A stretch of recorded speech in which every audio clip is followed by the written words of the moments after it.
Здравствуйте! Сегодня приготовим корейские пигоди. Я раскрою вам секрет приготовления пышных, воздушных и очень вкусных пигоди. Основным в приготовлении этого блюда является дрожжевое тесто, поэтому успех будущих пигоди зависит от правильного его замешивания. Для того, чтобы тесто быстро поднялось, сделаем опару. В теплую воду добавляем чайную ложку сахара и 2 чайные ложки сухих дрожжей. Перемешиваем. Добавляем немного муки. Снова перемешиваем.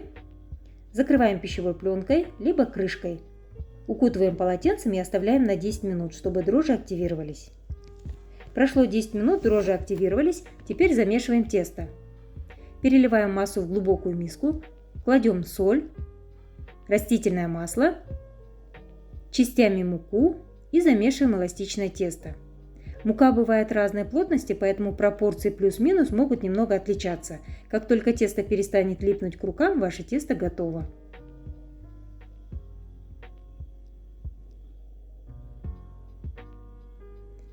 Закрываем крышкой, накрываем полотенцем и ставим в теплое место.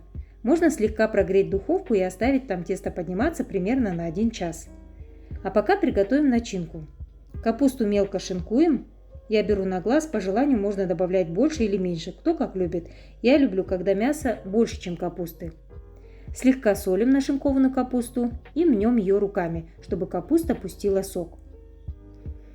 Берем примерно 500 грамм фарша, добавляем туда мелко нарезанный лук, смешиваем ее с капустой, солим, перчим и все тщательно перемешиваем. Начинка готова. Тесто поднялось, начинаем лепить пигоди. Делим тесто на 17 частей, выходит примерно по 75 грамм. Формируем из них шарики и выставляем в ряд. Закрываем полотенцем.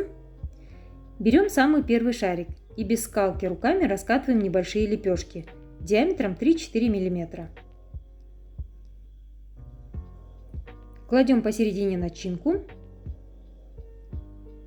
и лепим, как показано на видео.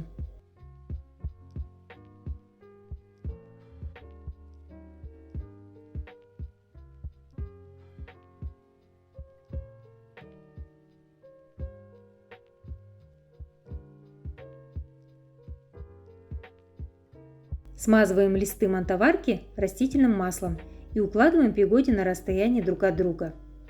Так как пигоди при варке увеличиваются в размере, не следует класть в мантоварку все листы. Можно использовать лишь 2 противня, поставив между ними рюмку либо пиалу. Теперь накрываем крышкой либо полотенцем и даем им немного подняться. А пока ставим мантоварку с водой на огонь. Вода вскипела, аккуратно устанавливаем листы мантоварки.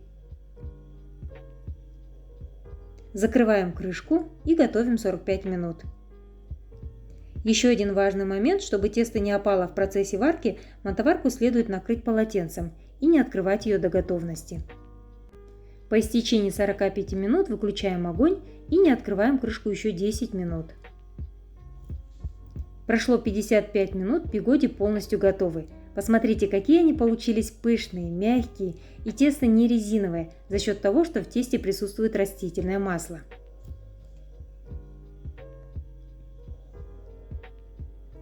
Берем пигоди, делаем надрез посередине, наливаем немного майонеза и кладем щедрую порцию корейского салата. Рецепт приготовления этого корейского салата вы найдете на моем канале. Ссылку оставлю внизу под видео. Приятного аппетита! Если вам понравился рецепт, ставьте лайки, пишите комментарии и подписывайтесь на мой канал. Не забудьте нажать на колокольчик, чтобы не пропустить новые вкусные рецепты.